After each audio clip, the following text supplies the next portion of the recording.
অংশ বা দ্বিতীয় পার্ট। থার্সডে নাইটের 162তম আয়োজনে আমরা সর্প পিশাচিনী শিরোনামে একটি ঘটনা প্রচার করেছিলাম। সেখানে পুষ্পা রানী সম্পর্কে আমরা বলেছিলাম। মূলত আজকের এই ঘটনাটি সেই 162তম এপিসোডের সর্প পিশাচিনী ঘটনার দ্বিতীয় অংশ। যারা আজকের এই ঘটনাটি শুনবেন তাদের কাছে আরেকটা অনুরোধ থাকবে, সময় করে আপনারা আমাদের থার্সডে নাইটের 162তম আয়োজনের সর্প পিশাচিনী ঘটনাটা শুনে আসবেন প্লিজ। প্রিয় লিসেনার্স, ঘটনায় চলে যাবার আগে কয়েকটি কথা। আপনাদের সাথে ঘটে যাওয়া বা আপনাদের জানা সত্য ভয়ের ঘটনাগুলো আমাদেরকে লিখে বা রেকর্ড করে afnanthehorrorworldmedia@gmail.com এই ইমেল অ্যাড্রেসে ইমেল করতে পারেন। ইমেল অ্যাড্রেসের স্পেলিংটা হচ্ছে afnanthehorrorworldbd afnanthehorrorworldbd@gmail.com। স্পেলিংটাও আমরা আমাদের ভিডিও ডেসক্রিপশনে দিয়ে রেখেছি, সেখানে গিয়ে স্পেলিংটা চেক করে নিতে পারবেন। ঘটনা কেমন লাগছে তা জানিয়ে ভিডিওর কমেন্ট সেকশনে কমেন্ট করতে পারেন। এছাড়া আমাদের ফেসবুক পেজ আর গ্রুপ তো রয়েছে আপনার দ্য হরর ওয়ার্ল্ড নামে, সেখানে গিয়েও আপনারা আপনাদের মতামত জানাতে পারেন। প্রিয় লিসেনার্স, এই ভিডিও লাইক বাটন প্রেস করতে ভুলবেন না। ভিডিওর লিঙ্কটা বেশি বেশি করে শেয়ার করে দেবার অনুরোধ করছি, যাতে করে অনেকেই আপনার দ্য হরর ওয়ার্ল্ডের সাথে যুক্ত হতে পারেন, আপনার দ্য হরর ওয়ার্ল্ড সম্পর্কে জানতে পারেন। যারা সত্য ভয়ের ঘটনা শুনতে ভালোবাসেন তাদের কাছে আপনার দ্য হরর ওয়ার্ল্ড পৌঁছাতে পারে, আর তাদের জানা বা তাদের সাথে ঘটে যাওয়া সত্য ভয়ের ঘটনাগুলো আমরা পেতে পারি। তাহলে অনেকটা পথ ইনশাল্লাহ আমরা একসাথে পাড়ি দিতে পারবো। চলুন ঘটনায় চলে যাই। আজকের এই ঘটনাটি মূলত যিনি আমাদেরকে পাঠিয়েছেন, ওনার নাম শেখ মিকাইল আহমেদ। ওনার বাড়ি মাগুরা জেলার মোহাম্মদপুর উপজেলার শ্যামনগরে। উনি ওনার মালয়েশিয়া প্রবাসী এক ভাইয়ের কাছ থেকে ঘটনা সংগ্রহ করে দিয়েছিলেন, রাহুল ইসলাম মেঘ। রাহুল ইসলাম মেঘ ভাই কিন্তু এর মধ্যে আরও বেশ কিছু ঘটনা পাঠিয়েছেন। মূলত এই রাহুল ইসলাম মেঘ ভাইয়ের বাড়ি যশোর জেলার শার্শা উপজেলার নিজামপুর ইউনিয়নের শ্রীকোনা গ্রামে। উনি মালয়েশিয়াতে পেইন্টিংয়ের কাজে নিযুক্ত আছেন। তো চলুন ঘটনায় চলে যাব। আপনাদের নিশ্চয়ই মনে আছে যে সর্প পিশাচিনী যে ঘটনাটা, এই ঘটনাটা মূলত এই রাহুল ইসলাম মেঘ ভাই উনি মাসুদ চাচার কাছ থেকে সংগ্রহ করেছিলেন।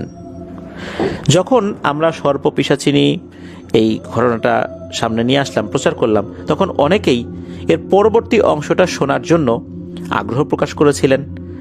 পরবর্তীতে সেই মাসুদ চাচার সাথে কথা বলে ঘটনা সংগ্রহ করেছেন।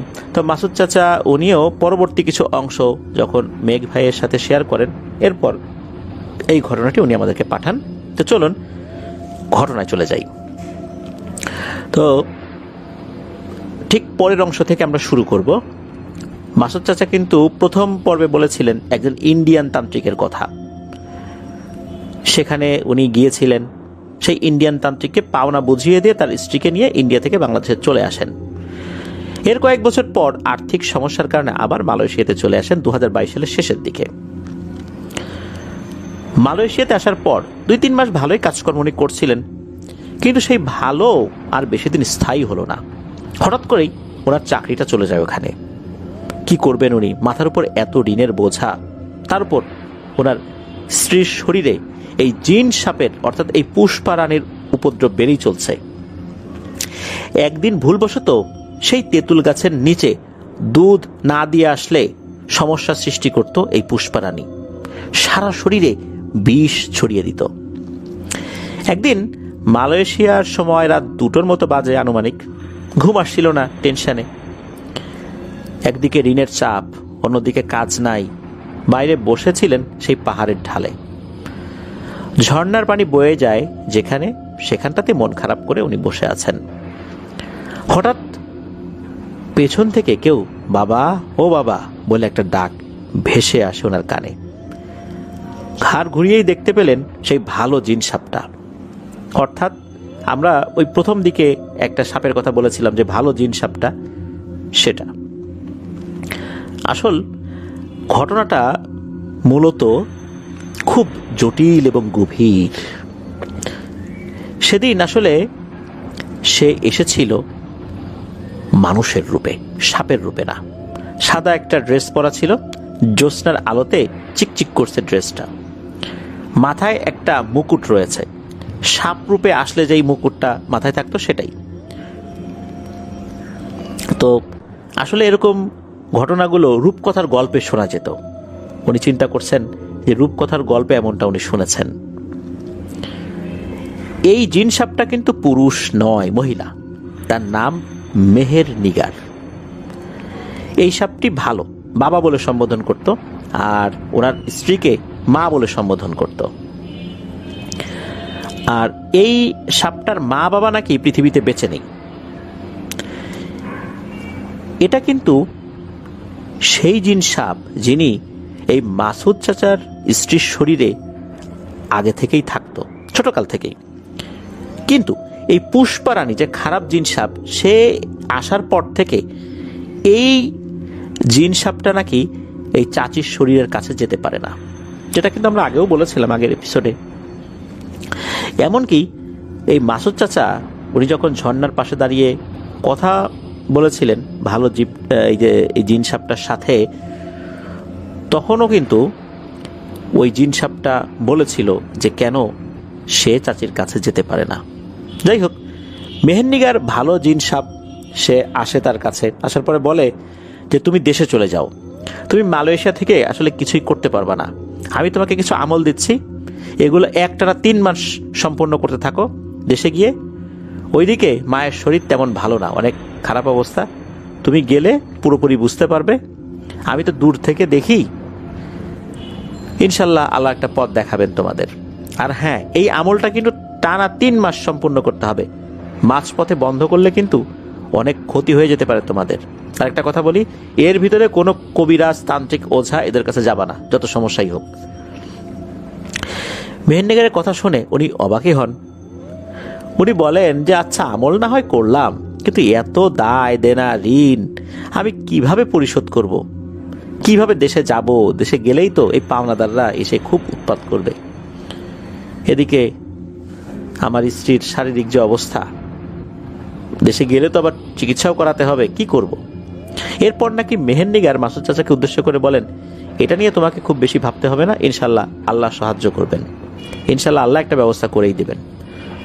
মেহেরনিগারের কথা শুনে কিছুক্ষণ চুপচাপ থেকে মাসুদ চাচা বলেন, আচ্ছা ঠিক আছে আমি যাব, কিন্তু আমার কাছে তো এই মুহূর্তে কোনো টাকা পয়সাও নাই, যেতে গেলে যে প্লেন ভাড়া লাগবে, আকামা যেটা আছে এটা প্রসেস করতে হবে, এটা আমি কিভাবে করব? এরপর মেহেরনিগার ওনাকে বলেন, বাবা তুমি এখন রুমে যাও, এত রাতে এখানে থাকা লাগবে না, আর রুমে গিয়ে দেখো তোমার বালিশের নিচে কিছু টাকা আছে, ওটাতেই আল্লাহর রহমতে ইনশাল্লাহ তুমি দেশে চলে যেতে পারবো সব কিছু শেষ করে। তো উনি তো রুমে চলে আসেন, এসে দেখেন সত্যি বালিশের নিচে মালয়েশিয়ান রিঙ্গিট 5,505 টাকা, মানে রিঙ্গিট আর কি, রয়েছে। টাকাগুলো খুবই চকচক করছে, মনে হচ্ছে মাত্রই ব্যাংক থেকে বের করানো হয়েছে, নতুন ছাপানো টাকা আর কি, চকচকে টাকা। এরপর মেহেরনিগারের কথা মতো তখনকার সময় অল্প কিছু মার্কেট করে আর কি, শপিং করে 2023 সালের মার্চের দিকে দেশে চলে আসেন উনি। অদ্ভুত বিষয়, মালয়েশিয়া থেকে বাংলাদেশে আসা পর্যন্ত ওনার কাছে মেহেরনিগারের দেয়া সেই মালয়েশিয়ান রিঙ্গিট যেগুলো ছিল আর কি, যতটুকু খরচ হয়েছে একদম 5,505 রিঙ্গিট, এইটাই খরচ হয়েছে। বাড়িতে এসে দেখেন যে ওনার স্ত্রী অর্থাৎ চাচির অবস্থা আরো ভয়াবহ অবস্থা, শুকিয়ে কঙ্কাল হয়ে গেছেন একদম। ফর্সা মানুষটা কালো কুচকুচে হয়ে গেছে, মনে হচ্ছে মাথার চুলও অর্ধেক পড়ে গেছে, এত সুন্দর একটা মানুষ একই অবস্থা হয়ে গেছে।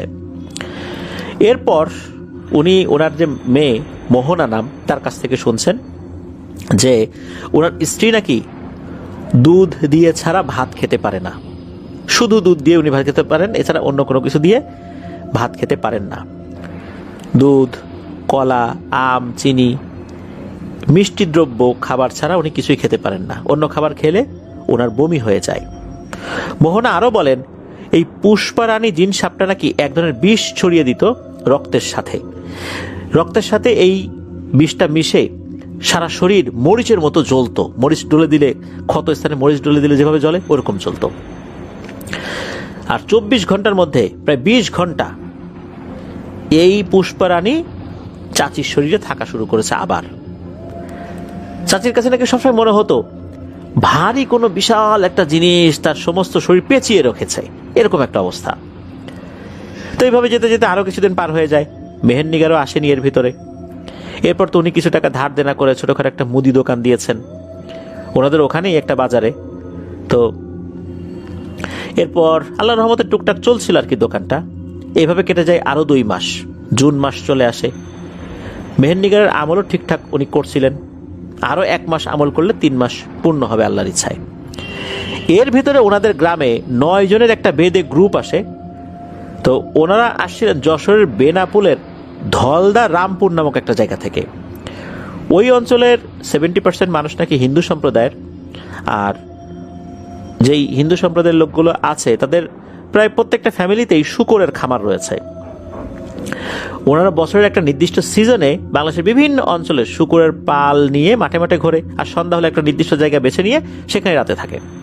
তো এত কিছু বলার কারণ হচ্ছে 9 জনের সেই বেদে গ্রুপের পুরুষ সদস্যগুলো মাঠে শূকর নিয়ে ঘোরে, আর নারী যারা আছে সদস্যরা তারা গ্রামে গ্রামে সাপ খোঁজে, সাথে একটা বেজি আর বানরও থাকে তাদের সাথে আর কি। তো একদিন ওই গ্রুপের একটা বেদে মহিলা সাপ খুঁজতে খুঁজতে ওনাদের বাড়িতে চলে আসেন। এমত অবস্থায় এই চাচিকে দেখে, অর্থাৎ এই মাসুদ চাচার স্ত্রীকে দেখে বেদে মহিলার খাঁচার ভেতর থেকে একটা বেজি ছটফট করতে শুরু করে। মনে হচ্ছে বেজিটা এই চাচিকে আক্রমণ করে একদম ছিঁড়ে খেয়ে ফেলবে কাছে পেলে। বেদে মহিলা তো এটা দেখে অবাক, তার বেজি তো মানুষ দেখলে কখনো এরকম করে না সাধারণত, সে সবসময় মানুষের সাথে থাকতে থাকতে অনেকটা স্বাভাবিক হয়ে গেছে, কিন্তু আজ এমন করছে কেন? নিশ্চয়ই এর ভিতরে কোনো একটা ঝামেলা আছে। এরপর বেদে মহিলা চাচির দিকে বেশ কিছুক্ষণ অবাক দৃষ্টিতে তাকিয়ে থাকেন, এক নাগারে তাকিয়ে আছেন। এরপর ওই বেদ মহিলা বলছেন, এই মহিলার তো অনেক সমস্যা আছে রে, এই মহিলা এতদিন বেঁচে আছে কিভাবে? এর সাথে তো জিন সাপের যিনি রানী সে আছে। এই সাপ তো সহজে মানুষের নাগালে আসে না, এদেরকে কেউ ক্ষতি না করলে সাধারণত কাউকে এরা ভর করে না বা ক্ষতি করে না। তখন ওই বেদে মহিলা বলছেন যে আচ্ছা আমাকে একটু বলেন তো আপনার সমস্যাটা কি? তবে ওনারা নাকি ওই বেদে মহিলাটাকে কিছুটা এড়িয়ে যান, কিছু বলতে চান না, বলে যে না তেমন কিছু না, আপনি জানতো চিকিৎসা চলছে, আপনাকে এটা নিয়ে আর আগাতে হবে না, আপনাকে জানতে হবে না। এরপর নাকি ওই বেদে মহিলা ওনাকে আশ্বাস দিয়ে বলেন যে আপনি নির্ভয়ে আমাকে সব খুলে বলুন, আমি কথা দিচ্ছি আমি আপনার যদি উপকার করতে না পারি অন্তত ক্ষতি করব না। এতটুকু বিশ্বাস করেন আমাদেরকে। এমনিতে তো বেদেদেরকে নিয়ে বিভিন্ন জায়গায় অনেক কথা প্রচলিত আছে যে বেদে সম্প্রদায়ের লোকরা কোথাও গেলে বিভিন্ন ধরনের তন্ত্রমন্ত্র করে বাসা থেকে বেশ কিছু জিনিস চুরি করে নিয়ে যায়। সবাই না, তবে কেউ কেউ তো নেন, ওই কারণে তাদের একটা বদনাম আছেই। ওই চিন্তা করে ওনারা চিন্তা করছেন যে বা ভেবেছেন বা সিদ্ধান্ত নিয়েছেন যে কিছু বলবো, পরে আবার কি না কি হয়। তো যাই হোক, বেদে মহিলার কথাবার্তা শুনে একটু আশ্বস্ত হলেন, বেশ ভদ্রই আর কি কথাবার্তায়, তাকে ক্ষতিকারক কোনো কিছু মনে হয় নাই আর কি ওনাদেরকে ওই সময়। এরপর নাকি শুরু থেকে সব ঘটনা খুলে বলেন ওই বেদে মহিলাকে। মহিলাটা সবকিছু যখন শুনলেন কিছুক্ষণ চুপ করে থাকেন, এরপর বলেন যে আমি চেষ্টা করতে পারি এই সমস্যা দূর করতে, তার জন্য আমাকে 1 টাকাও পারিশ্রমিক দিতে হবে না। কাজ পুরোপুরি সম্পন্ন হলে আর আপনাদের যদি ভালো লাগে, মনে হয় আপনি সুস্থ হয়েছেন, তাহলে আমাকে যদি মন চায় কিছু দিয়েন, না হলে না দিয়েন, এই বিষয়ে আমার কোনো চাহিদা নাই, আমার কোনো দাবিও নাই, আমি মন খারাপও করব না।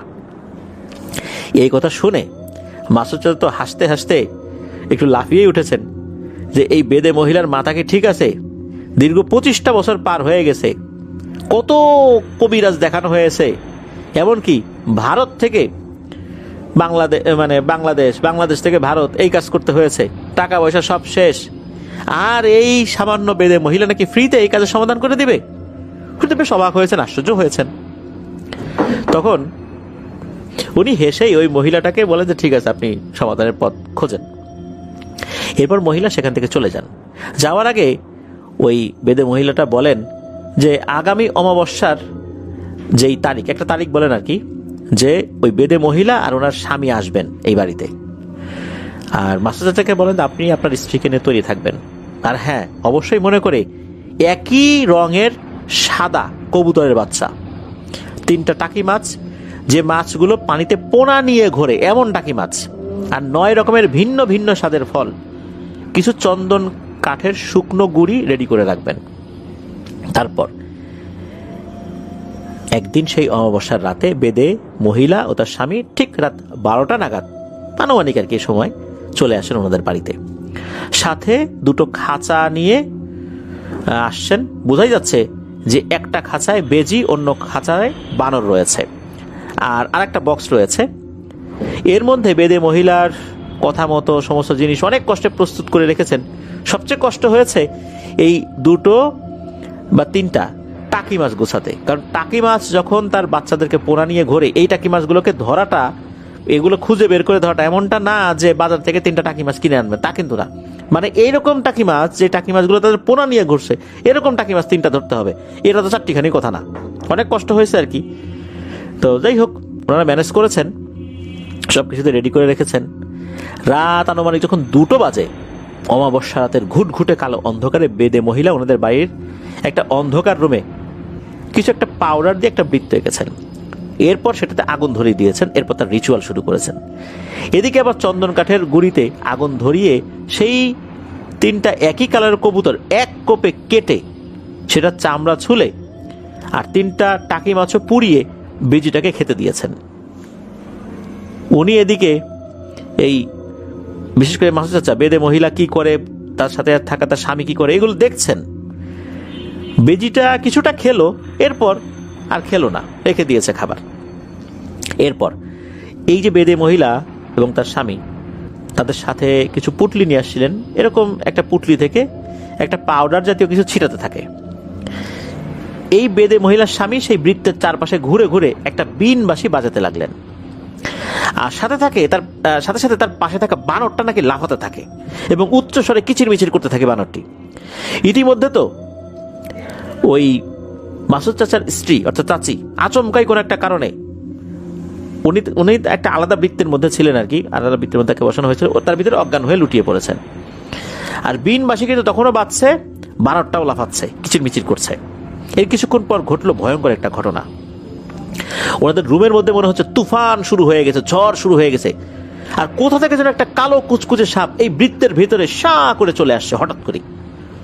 অদ্ভুত ব্যাপার হচ্ছে, প্রথমে এই পুষ্পারানী সাপটা এই চাচির শরীরে না এসে সরাসরি তার রূপে এসেছে। এর মধ্যে পাশে থাকা খাঁচার ভিতর থেকে সেই বেজিটাও বের হয়ে এসেছে। একটা পর্যায়ে এই জিন সাপটার সাথে এই বেজি ভয়ঙ্কর একটা মারামারিতে লিপ্ত হয়ে পড়ে। চাষে কিন্তু তখন অজ্ঞান হয়ে পড়ে আছে অন্য একটা বৃত্তের মধ্যে। সাপটি যতই চেষ্টা করছে বেজিটাকে ছবল দিতে, বারবার ব্যর্থ হচ্ছে। এইভাবে বেশ কিছুক্ষণ সংঘর্ষ চলমান। একটা পর্যায়ে মনে হচ্ছে জিন সাপটা নিস্তেজ হয়ে পড়েছে। সাপটির পুরো শরীর তখন রক্তাক্ত হয়ে গেছে, কিন্তু বোঝা যাচ্ছে সাপটা মারা যায়নি। এরপর বেদে মহিলা আহত জিন সাপটিকে তার সাথে থাকা একটা বড় বক্সে ভরে নেন, আর বেজিটা চাচির একটা আঙ্গুলে সজোরে কামড় বসিয়ে দেন। সাথে সাথে আঙ্গুল থেকে রক্ত বের হতে শুরু করে, আর সাথে সাথে চাচির জ্ঞানও ফেরত আসে। বেদে মহিলা বলেন, আপনারা এখন থেকে বিপদ মুক্ত। এই যে কামড়ের দাগটা দেখছেন বেজির, এই দাগটা জিন সাপ দেখলে কখনোই কাছে আসতে পারবে না। এই দাগ দেখলে জিন সাপ এমন ভয় পাবে যে কাছে আসতে চাইবে না। এরপর নাকি 9 ধরনের ফল ওই বানরটাকে ওনারা খেতে দেন, আর বেজিটাকে ওই কবুতর আর টাকি মাছের অবশিষ্ট অংশগুলো পুনরায় খেতে দেন। এরপর বেদে মহিলাটাকে বলেন এই মাসুদ চাচা যে আপনাকে কত দিতে হবে। অদ্ভুত বিষয়, সে নাকি 1 টাকাও নিতে রাজি হয় না এই মাসুদ চাচার কাছ থেকে। অবশ্য অনেক জোরাজুরি করার পর সে টাকা নেয়ার জন্য একটু রাজি হয়েছে। পরক্ষণে সে বলে, না নেব না, মাফ করবেন, এটা নিতে পারবো না। কোনো টাকা পয়সা না নিয়ে নাকি বেদে মহিলা ওখান থেকে চলে যায়। সেই রাতে ওনারা যাবার আগে বেজির দাঁত দিয়ে বানানো একটা অদ্ভুত মালা মাসুদ চাচাদেরকে দিয়ে গিয়েছিলেন। বলেছিলেন এই মালাটা আপনাদের বাড়ির মূল গেটের সামনে টাঙিয়ে রাখবেন, তাতে করে কোনো ধরনের সাপ এই বাড়িতে ঢুকতে পারবে না। এইভাবে কেটে যায় বেশ কিছুদিন। মেহেন্দিগারের কথা ভুলেই গিয়েছিলেন ততক্ষণে ওনারা আর কি। ওরা মনে মনে ভেবেছেন ঝামেলা তো এখানেই শেষ, এবার হয়তো ওনাদের সংসারে আশার আলো ফুটবে। কিন্তু না, তা কিন্তু হলো না। ঘটনা এখনো শেষ হয়নি। এই সুখ বেশি দিন স্থায়ী হয়নি ওনাদের। সুখের উপরে চলে আসে ঘুটঘুটে অমাবস্যার নিকোষ কালো অন্ধকার। এক রাতে মাসুদ চাচা আর ওনার স্ত্রী চাচি ঘুমিয়ে আছেন। এক ঘরে ওনার মেয়ে মোহনা আর আরেকটা ঘরে ওনারা। রাত তখন 1:30-2টার মতো বাজে আনুমানিক। তখন তো ওনারা গভীর ঘুমে। হঠাৎ করে বাইরে থেকে আচমকাই একটা মেয়ে কণ্ঠে কে যেন চাচির নাম ধরে ডাক দেয়। অবাক করার বিষয় হচ্ছে, বাইরে গিয়ে ওনারা দেখেন শুনশান নীরবতা, আশেপাশে কেউ নেই। ভেবেছেন হয়তো বা ওনাদের মনের ভুল। আবার ওনারা রুমে এসে শুয়ে পড়েন। কিছুক্ষণ পর যখন একটু তন্দ্রাচ্ছন্ন ভাব এসেছে, তখন আবার চাচির নাম ধরে ডাকে। এরপর আবার ওনারা দুজনই বের হয়েছেন লাইট নিয়ে, চারদিকে আলো ধরেছেন, দেখেন কেউ নাই। আজব বিষয় তো, কেউ কি মজা নিচ্ছে ওনাদের সাথে এই রাতের বেলা। ওনার রুমে আসার জন্য যেই না দরজার দিকে ঘুরবেন, তখনই চাচির চোখ চায় ওনাদের বাসার পাশে থাকা পুরনো তেঁতুল গাছটার দিকে। গাছটির বয়স 30 বছরের বেশি। চাচি নাকি সাথে সাথে চিৎকার দিয়ে ওখানে অজ্ঞান হয়ে মাটিতে লুটিয়ে পড়েন। জ্যোৎস্নার আলোতে এই মাসুদ চাচা দেখেন সোনালি কালারের ড্রেস পরা একটা মহিলা অবয়ব, মাথার চুলগুলো এলোমেলো, চোখ দুটো রক্তের মতো লাল হয়ে আছে, মাথার উপরে মনে হচ্ছে সিঁদুর দেয়া আছে। ভয়ে ভয়ে অবয়বটার দিকে ধীরে ধীরে অগ্রসর হন মাসুদ চাচা, ভালো করে দেখার জন্য আসলে জিনিসটা কি, কে এটা। উনি গিয়ে দেখেন, আরে এটা তো আর কেউ না, এটা হলো সেই পুষ্পারানী জিন সাপ, যে 25 বছর বেশি সময় ধরে এই চাচি সহ মাসুদ চাচাকে যন্ত্রণা দিয়ে মারছেন। পুষ্পারানী সাপের মতো ফসফস করছেন। তাচ্ছিলের একটা হাসি দিয়ে বলেন, কিরে ভয় পেলি? ভয় পাওয়ার কিছু নাই রে, ভাবছিলাম তোদেরকে তিলে তিলে শেষ করব, কিন্তু আমার হাতে এবার আর তেমন সময় নেই। তোর কি ভাবছিলি ওই বেদেনী মহিলা আমাকে বন্দি করে সাথে নিয়ে গেছে রে? ওর মতো সামান্য বেদেনী আমাকে বন্দি করার সামর্থ্য রাখে? জানিস না আমি কোনো সাধারণ জিন সাপ না, আমি গুপ্তধন পাহারায় নিযুক্ত থাকা সাপ। আর এই কাজে যারা নিযুক্ত থাকে তাদের 1001টা ক্ষমতা থাকে। আমার ক্ষমতা সম্পর্কে ধারণা নাই, তোদেরও নাই, আর ওই বেদেনী মহিলারও নাই। আর আমি কিন্তু আমার কাজে খুবই পারদর্শী, আমি আমার ক্ষমতা প্রয়োগেও খুবই পারদর্শী। তা তো এর আগেও তোরা জেনেছিস, তাই না? এই বলে ওই পুষ্পারানী আবার ফসফস করতে থাকে আর বিকট একটা হাসি দেয়। এদিকে চাচার কিন্তু তখনও হুঁশ ফেরেনি।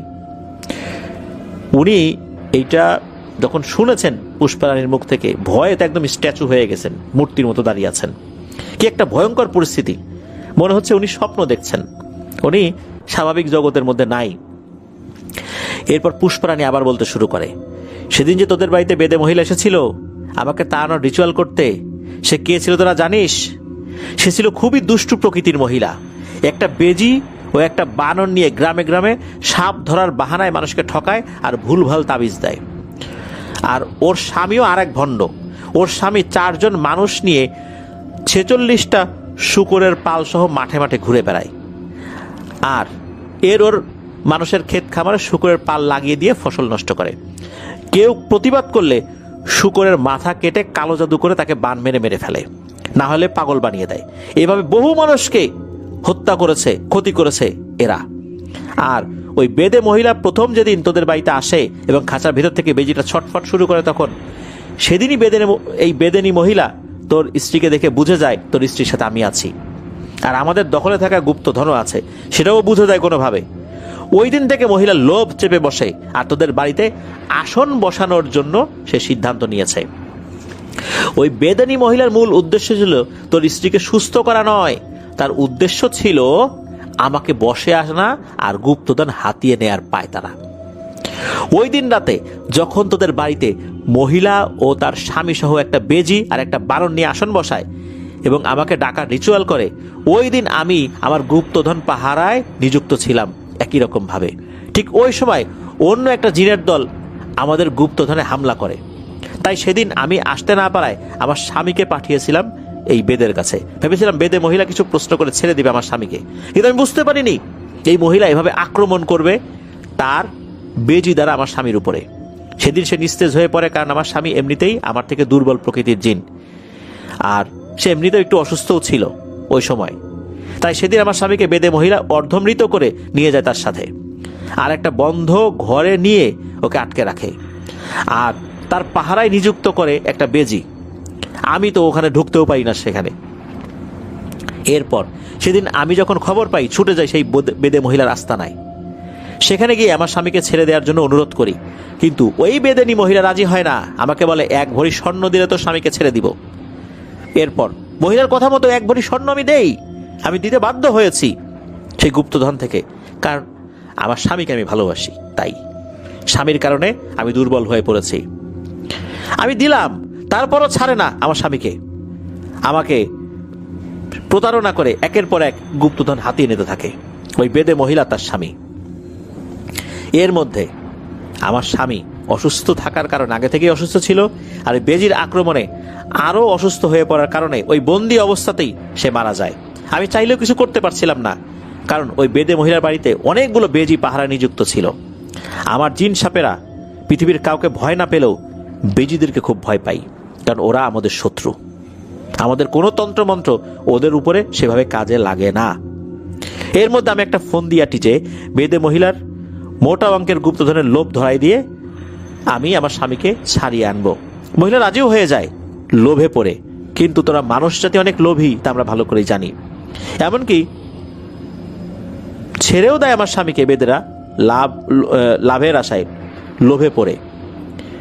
মূলত আমার স্বামী ওই বন্দি থাকার কারণে অসুস্থ অবস্থায় আমার কোলের উপরই শেষ নিঃশ্বাস ত্যাগ করে। এই রাগ ক্ষোভ, এটা কি আমি নিতে পারবো? এটা কি কারো পক্ষে নেওয়া সম্ভব? এই বেদে মহিলা আর তার স্বামী গুপ্তধনের লোভে উন্মত্ত হয়ে যায়। উন্মত্ত হয়ে সে এই কাজটি করেছে। আমিও দিয়ে গিয়েছি, যদিও বা আমরা এভাবে দিতে পারি না। গুপ্তধনের পাহারা থাকা কোনো জিন, সে কোনো গুপ্তধন কাউকে সেভাবে দিতে পারে না। আমরা পাহারাদার মাত্র, আমরা মালিকের অনুমতি ছাড়া দিতে পারি না। তারপরেও দিয়েছি। আমার স্বামীকে আমি বাঁচাতে চাই এই জন্য, কিন্তু আমি বাঁচাতে পারলাম না। যখন বুঝতে পারলাম এই বেদেনী মহিলার তার স্বামী ভয়ঙ্কর লোভী, তাই গুপ্তধনের আরো বেশি লোভ ধরিয়ে আমার আস্তানায় নিয়ে আসি এবং বেজিটাকে সঙ্গে আনতে নিষেধ করি। আমার আস্তানায় তাদেরকে নিয়ে আসার পর ছবলের পর ছবল দিয়ে এই বেদেনী মহিলা তার স্বামীকে মেরে ফেলি। আর এই বেদেদের অনুগত যে জিনেরা ছিল, তাদেরকে আমি মায়াজালে আটকিয়ে অন্ধ করে রেখেছিলাম। আমার এই পরিকল্পনা এই বেদেনী মহিলা আর তার স্বামীকে কোনোভাবেই বুঝতে দেই নাই। বেদেরা আর তাদের অনুগত জিনদের পরবর্তীতে সবাইকে আমি মেরে ফেলি। এতদিন আমি ওই ঝামেলায় ছিলাম, তাই তোদের বাড়িতে আসতে পারিনি। আর তোরা ভাবছিস আমি মনে হয় ওই বেদেনী মহিলার কাছে বন্দী হয়ে আছি, তাই না? এই বলে ওই পুষ্পারানী জিন সাপটা আবার ফসফস আওয়াজ শুরু করে হাসতে থাকে। এর মধ্যে আবার চাচির জ্ঞান ফেরত আসে। এরপর কি হলো, একটা অদ্ভুত উপলব্ধি মাসুদ চাচা ফিল করলেন। চাচির শরীরে পুষ্পারানী সাপটা যেই না ঢুকতে যাবে, কোন একটা কারণে সে ঢুকতে পারে না। সে কাছে আসার চেষ্টা করতেই বিদ্যুতের গতিতে ছিটকে পড়ে। মনে হচ্ছে কেউ তাকে ছুঁড়ে ফেলে দিচ্ছে দূরে। ঠিক যেমন ইলেকট্রিক শক খেয়ে মানুষ দূরে ছিটকে পড়ে, ওরকম হচ্ছে। মাসুদ চাচা বাকরুদ্ধ হয়ে দেখছেন আর শুনছেন। মনে হচ্ছে এবারে চাচিকে দেখে এই পুষ্পারানী ভয় পাচ্ছে। তারপর রাগে গজগজ করতে করতে সে বলছে, তোর স্ত্রীর হাতে কি বেজির কামড়ের দাগ আছে? এরপর মাসুদ চাচার মনে পড়ে, আরে তাই তো, ওই বেদেনী মহিলা যাওয়ার আগে তার বেজিকে দিয়ে একটা কামড় দিয়েছিল চাচির শরীরে। এইবার তো সেই দাগটার কারণ বুঝে ফেলেছেন। পুষ্পারানী এটা দেখে ভয় পাচ্ছে। এরপর পুষ্পারানী রাগে ফসফস করতে করতে ওখান থেকে দৌড়ে তেঁতুল গাছটার আড়ালে গিয়ে অদৃশ্য হয়ে যায় আর বলে যায়, দেখে নেব তোদের। পরের দিন মাসুদ চাচার মেয়ে মোহনা কলেজ থেকে আসার পর থেকে অদ্ভুত আচরণ শুরু করে, যা এর আগে কখনো করেনি। এরপর তার মেয়ের সাথে সমস্যা শুরু হয়ে যায়। ঠিক ওর মায়ের মতো, মানুষ দেখলেই ছোবল মারতে যায়, কিছুক্ষণ পরপর চিৎকার করে ওঠে আর সাপ সাপ বলতে থাকে, আর বলতে থাকে তার শরীর জ্বলে যাচ্ছে, পুড়ে যাচ্ছে, তার মায়ের মতোই আর কি। কি করবেন, কার কাছে যাবেন, কিছুই ভেবে পাচ্ছেন না। এদিকে ওনার মেয়ে মোহনার শরীরটাও মায়ের মতো নীল বর্ণ ধারণ করে, আস্তে আস্তে সে শুকিয়ে যেতে থাকে, আর ওনাদেরকে উদ্দেশ্য করে ফসফস করতে থাকে সারাক্ষণ, আর বলতে থাকে, কি ভেবেছিস তোরা, তোর বউয়ের শরীরে ঢুকতে পাইনি বলে কি তোর মেয়ের শরীরে ঢুকতে পারবো না? আমাকে এত বোকা ভাবিস না, এবার তোর মেয়েকে কে বাঁচাবে? মাসুদ চাচা তখন বুঝতে পারেন পুষ্পরানী সাপটি এবার ওনার মেয়ের শরীরের ভিতর থেকে কথা বলছে। এভাবে আরো কিছুদিন যেতে থাকে। মোহনার কলেজের বন্ধু বান্ধবীরা এসে মেয়েকে দেখে, কি হয়েছে দেখে হাসি তামাশা শুরু করে। এক প্রকার কলেজ যাওয়া বন্ধ করে দেয় মোহনা। এক রাতে খুবই কান্নাকাটি করে আসলে ঘুমিয়েছেন এই মাসুদ চাচা আর তার স্ত্রী চাচি। কি হলো, মেয়েটার সাথে এ কি হয়ে গেল? সবসময় আল্লাহর কাছে সাহায্য প্রার্থনা করছেন, এই বিপদ থেকে কি মুক্তি মিলবে না ওনাদের? অদ্ভুত বিষয়, ওই দিন রাতে উনি স্বপ্নে দেখেন সেই মেহেরনিগার জিন সাপ, যে এই মাসুদ চাচা এবং তার স্ত্রীকে বাবা মা বলে সম্বোধন করতেন। সে কাছে আসছে না, দূর থেকে সালাম দিয়ে তাদেরকে উদ্দেশ্য করে বলছে, আমি সব শুনেছি বাবা, এতদিনে তোমাদের সাথে কি হয়েছে। আর মেহেরনিগার এটাও বলে যে এখন থেকে নাকি সে এই বাড়িতে ঢুকতে পারছে না, কারণ সেই এই বেদেনী মহিলা যাওয়ার সময় একটা বেজির দাঁত দিয়ে বানানো বিশেষ একটা মালা এই বাড়িতে রেখে দিয়েছিল, আর ওনারাও সেটা রেখে দিয়েছে। মূলত এইটার কারণেই মেহেরনিগারও ওনাদের বাড়ির আশেপাশে আসতে পারছে না। তবে এই বেজির দাঁতের মালাটা কিন্তু সে কোনো ভালো উদ্দেশ্যে দেয়নি, এমনটা না যে পুষ্পা রানীকে সে কাছে আসতে দিবে না। মূলত এটা দিয়েছিল মেহেরনিগার যেন এই বাড়িতে আসতে না পারে। তার মনের মধ্যে এত দূরভিসন্ধি ছিল, এটা কোনোভাবেই বুঝতে পারেনি। মেহেরনিগার বলেন যে তোমাদের এই পরিস্থিতির জন্য তোমরাই দায়ী। আমি তো সবসময় বলেছিলাম, তোমাকে মালয়েশিয়া থেকেই বলেছিলাম দেশে গিয়ে কোনো কবিরাজ তান্ত্রিক ওঝা না দেখাতে। তোমরা কি করলে? আমার দেয়া 3 মাসের আমল না করে কোথাকার কোন বেদে মহিলা দিয়ে এরকম একটা জঘন্য কাজগুলা করালা, বেজি দিয়ে, বানর দিয়ে। এখন আমার কি করার আছে? আমার তো এখন কিছু করার নাই। এই বলে মেহেরনিগার চলে যাবে ভাব, স্বপ্নের মধ্যেই তখন মাসুদ খুব অনুনয় বিনয় করে কিছু একটা করতে বলেন, কান্নাকাটি করছেন স্বপ্নের মধ্যেই। মেহেরনিগার কিছুক্ষণ চুপ থেকে বলেন, আচ্ছা দেখছি কি করা যায়, আমি জানি না কতটুকু কি করতে পারবো, আল্লাহর উপর ভরসা রাখো তোমরা। এরপর বেশ কিছুদিন কেটে যায়, মেহেরনিগারও আসে না, অনেক চিন্তায় পড়ে যান মাসুদ চাচা। হঠাৎ একদিন রাতে বাইরে থেকে বাবা ও বাবা বলে একটা ডাক আসে ওনাদের কানে। মাসুদ চাচা আর চাচি দুজনেই বাইরে যান, গিয়ে দেখেন মেহেরনিগার দাঁড়িয়ে আছে। মোহনা তখনও ঘুমাচ্ছে ঘরের মধ্যে। একটা বিষয় ওনারা লক্ষ্য করেন, মেহেরনিগারের মুখে একটা স্বস্তির ছাপ রয়েছে। পরক্ষণে জিজ্ঞেস করাতে মেহেরনিগার বলেন, আলহামদুলিল্লাহ, তোমরা এখন অনেকটাই বিপদ মুক্ত। পুষ্পা রানী তোমাদেরকে আর বিরক্ত করবে না, তবে একটা শর্ত দিয়েছে। কি শর্ত? এটা মাসুদ চাচা জিজ্ঞেস করেন মেহেরনিগারকে। তখন মেহেরনিগার বলতে শুরু করেন যে সেদিন তোমার স্বপ্ন থেকে চলে যাওয়ার পর আমি পুষ্পা রানীর কাছে যাই সব দ্বিধাদ্বন্দ্ব উপেক্ষা করে, এবং পুষ্পা রানীকে অনুরোধ করি আমি মোহনা সহ তোমাদের সবার উপর থেকে যেন তার আসর কাটিয়ে নেয়। পুষ্পা রানী এক কথায় প্রথমে না বলে দেন, আরো বলেন যে এরপর থেকে যদি আবার মেহেরনিগার তুমি আসো তাহলে তোমারও কিন্তু খবর আছে। তো পুষ্পা রানীকে এরপর মেহেরনিগার বলতে থাকে, তুমি কি চাও বলো, গরু ছাগল ওরা সব দেবে, তুমি ওদেরকে মুক্তি দাও। পুষ্পা রানী নাকি উত্তরে বলেন, গরু ছাগল ওরা আমাকে কি দেবে, আমি ওদেরকে 50টা গরু দেবো, 50টা ছাগল দিব, ওরা কি আমার স্বামীকে ফিরিয়ে এনে দিতে পারবে? একটা পর্যায়ে যখন কাজ হলো না, তখন দেখলাম যে আসলে কি করি, ওখান থেকে আমি চলে আসি। বুঝতে পারি গরু ছাগল দিয়ে কোনো কাজ হবে না, ভাবতে থাকি কি করা যায়। তখন আমার মাথায় একটা বুদ্ধির চিন্তা আসে যে এটা করলে কেমন হয়। পুষ্পা রানীর গোত্রের একটা জিনের কাছে যাই, যার নাম বিশ্বজিৎ। সে ছিল খুব ভালো, আর এই পুষ্পা রানীর সাথেও বিশ্বজিতের সম্পর্ক ভালো। আর বিশ্বজিৎকে আমিও চিনতাম, আমাদের সাথে পূর্বেই পরিচয় ছিল, যদিও বা আমাদের ধর্ম আলাদা ছিল, অনেক কিছু আলাদা ছিল। তবে বিশ্বজিৎ সে এই জিন সাপ হলেও, মনসা সম্প্রদায়ের সাপ হলেও, সে তার বৈশিষ্ট্যগত কারণে সে ওরকম, কিন্তু তার আচার আচরণ কথাবার্তা সবকিছুই নাকি খুবই ভালো। এরপর এই বিশ্বজিৎকে দিয়ে মূলত কিছু কাজ আমি করাই। মেহেরনিগার আরো বলেন যে এই বিশ্বজিৎ হিন্দু সাপ হলেও এই মেহেরনিগারের পেছনে নাকি সে প্রায় 15 বছর ঘুরেছে।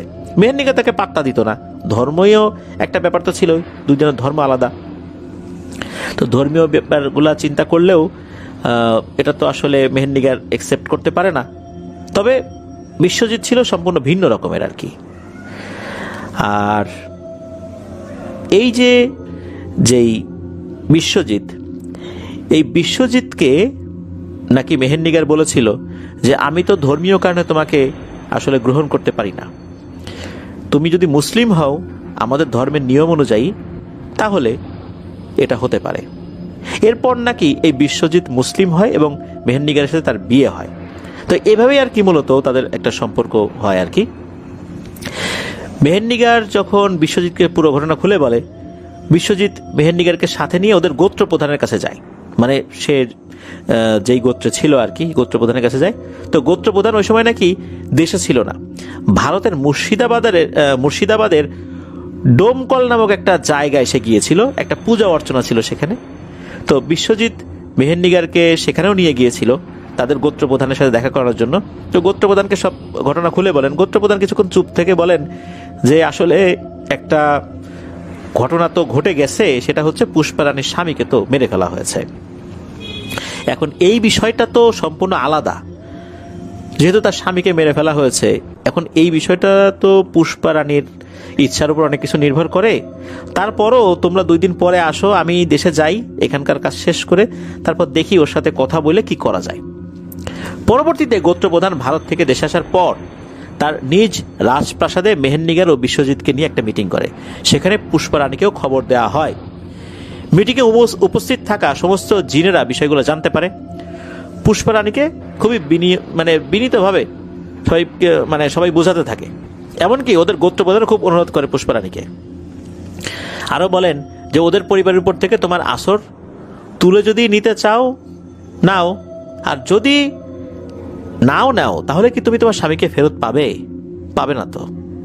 তাছাড়া তুমি তো প্রতিশোধ নিয়েছো, বেদে মহিলাও তার স্বামীকে হত্যা করার মাধ্যমে, এখন আর কি এভাবে মানুষকে কষ্ট দিয়ে তো লাভ নাই।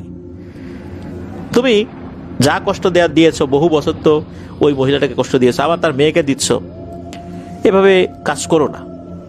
শেষমেশ একটা পর্যায়ে গোত্রপ্রধানের অনুরোধ দেখে পুষ্পারানীর মনে প্রথমবারের মতো দয়া দেখা যায়। আর একটা দীর্ঘশ্বাস ছেড়ে নাকি পুষ্পারানী বলেন, আচ্ছা ঠিক আছে, আমি সব আসর তুলে নেব ওদের পরিবারের উপর থেকে, কিন্তু কিছু শর্তগুলো হচ্ছে আমাকে কখনো তাড়ানোর চেষ্টা করা যাবে না ওইখান থেকে, যেহেতু ওদের ভিটায় যুগ যুগ ধরে থাকছি, আমাদের পূর্বপুরুষরা ওখানে থেকেছে।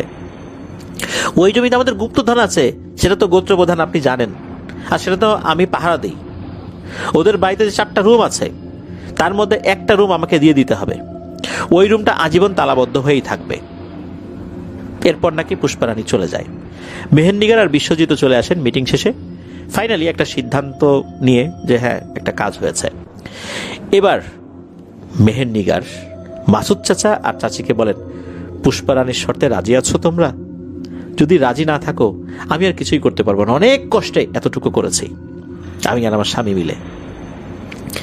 মেহেরনিগারের কথা শুনে মাসুদ চাচা আর চাচি কিছুক্ষণ চুপ থেকে রাজি হয়ে যায়, নিজেদের সুখ শান্তির কথা বিবেচনা করে। মাসুদ চাচা বলেন যে আমাকে পুষ্পারানীর দেওয়ার শর্তে রাজি হতেই হবে, এছাড়া তো আমার কিছু করার নাই, আর আমাদের তো ছেলে নাই, একটা মাত্র মেয়ে, বেশি কিছু না, একটা রুমই তো দাবি করেছে, এই রুমের বিনিময়ে যদি একটু স্বস্তির মুখ দেখতে পারি এতে আমাদের কোনো সমস্যা নেই। এরপর মেহেরনিগারও বিদায় নেয় সেই রাতের মতো।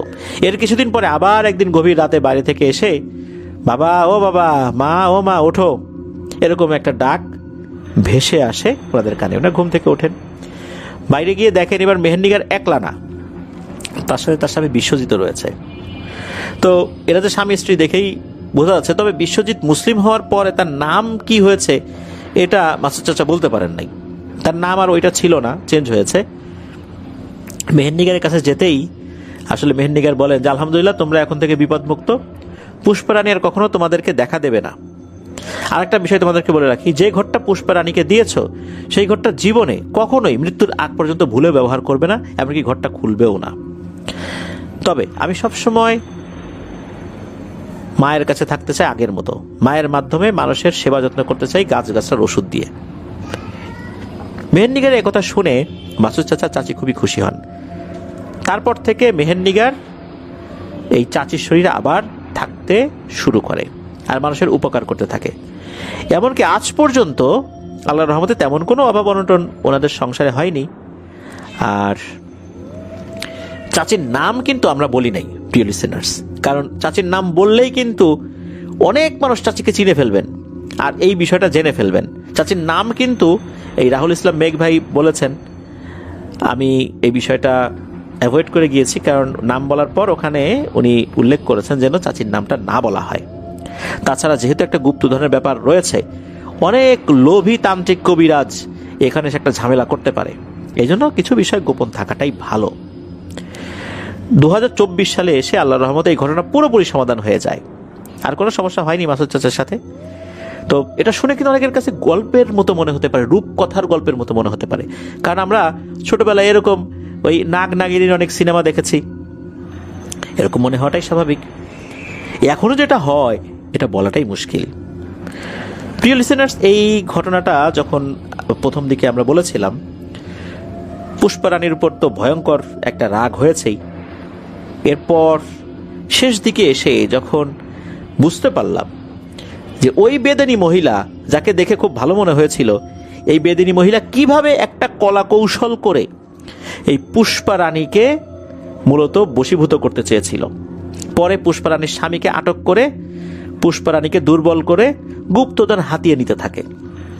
যারা লোভী, লোভের টোপ দিয়েই কিন্তু তাদেরকে ঘায়েল করে ফেলা যায়, এটা কিন্তু পুষ্পারানী ঠিকই বুঝেছিল, যার কারণে সে ওই বেদিনী আর তার স্বামীকে শেষ করে দিয়েছিল। তবে প্রিয় লিসেনার্স, এই ঘটনায় বেজি এবং বানরের ব্যবহারটা আমার কাছে অন্যরকম লেগেছে। বেজি যে কামড় দিল চাচির শরীরে, রক্ত বের হলো, পুষ্পারানী কিন্তু আর তার কাছেই আসতে পারলো না। এই একটা জায়গায় হয়তোবা ওই বেদিনী কিছুটা উপকার করেছে, সত্য কথা বলেছে, কিন্তু তার মনের ভেতরে যে কি ছিল এটা তার ওনারা বুঝতে পারেন নাই। যাক, শেষ পর্যন্ত পুষ্পারানী সে কিছু শর্ত দিয়ে সেখান থেকে চলে গেছে, ওনারাও স্বাভাবিক হয়ে গেছেন, একদম স্বাভাবিক জীবনে ফিরেছেন। দীর্ঘ এতটা বছর কি নরক যন্ত্রণা ভোগ করেছেন চিন্তা করা যায়। আল্লাহর রহমতে, আল্লাহর রহমত হয়ে নাজিল হয়েছিলেন এই মেহেরনিগার, যে তার স্বামীর লিঙ্কটা ব্যবহার করে সেই গোত্র প্রধানের সাথে যোগাযোগ করে এই সমস্যাটার সমাধানে সচেষ্ট হয়েছিলেন। আমরা মেহেরনিগার আর তার স্বামীর জন্য দোয়া করি, আল্লাহ তাআলা তাদেরকেও আরও বেশি বেশি করে মানুষের উপকার করার জন্য কবুল করুন। এরকম জটিল একটা সমস্যার সমাধান এভাবে হয়েছিল, আলহামদুলিল্লাহ। মাসুদ চাচা, চাচি, তার মেয়ে মোহনা, সবার জন্য আপনাদের ওয়ার্ল্ডের পক্ষ থেকে দোয়া রইল, শুভেচ্ছা রইল। ইনশাল্লাহ কোনো একটা সময় যদি আমি ওই দিকটাতে যেতে পারি, আমি মাসুদ চাচা, চাচি সবার সাথে দেখা করব ইনশাল্লাহ। তবে আমি চেষ্টা করব যে সেই ভিডিওটা কখনোই না দেওয়ার জন্য, যেহেতু বিষয়টা গোপনই থাক। প্রিয় লিসেনার্স, কেমন লাগলো সর্পপিশাচিনীর দ্বিতীয় ঘটনাটা? যারা এই ঘটনার সাথে নিজেদেরকে কানেক্ট করতে পারেননি তাদের জন্য আবারও বলছি, আমাদের থার্সডে নাইটের যে এপিসোডটি রয়েছে, আমরা শুরুতেই বলেছি যে 162তম এপিসোডে এই সর্পপিশাচিনীর প্রথম অংশটা আমরা প্রচার করেছিলাম। অনুগ্রহ করে সেই অংশটুকু আপনারা শুনে আসতে পারেন, তাহলে এই ঘটনাটার সাথে নিজেদেরকে খুব ভালো করে কানেক্ট করতে পারবেন ইনশাল্লাহ। ধন্যবাদ জানাচ্ছি শেখ মিকাইল আহমেদ ভাইকে, ধন্যবাদ জানাচ্ছি রাহুল ইসলাম মেঘ ভাইকে। দারুণ ঘটনা আমাদের জন্য পাঠিয়েছেন, অনেক কষ্ট করেছেন, লিখে পাঠানো কিন্তু কম কষ্টের কাজ না। ইনশাল্লাহ আরও অনেক ঘটনা আপনাদের কাছ থেকে পেতে থাকবো আশা করছি। প্রিয় লিসেনার্স, আজকের এপিসোড থেকে বিদায় নিচ্ছি। ইনশাল্লাহ আসছে বৃহস্পতিবার নতুন আরও একটা এপিসোড নিয়ে হাজির হচ্ছি। থার্সডে নাইটের নতুন আরও একটা এপিসোড, সেখানে আপনাদের পাঠানো 6টি ঘটনা ইনশাল্লাহ থাকবে। শোনার আমন্ত্রণ জানাচ্ছি। সবাই ভালো থাকবেন, সুস্থ থাকবেন। আমার জন্য দোয়া করবেন, আমার পরিবারের জন্য দোয়া করবেন, আপনাদের জন্য দোয়া রইল, আপনাদের পরিবারের প্রত্যেকের জন্য দোয়া রইল। মহান আল্লাহ সুবহানাহু ওয়া তাআলা আমাদেরকে ভালো রাখুন, সুস্থ রাখুন, নিরাপদে রাখুন, আফনান দহর ওয়ার্ল্ডের সাথে রাখুন। আসসালামু আলাইকুম।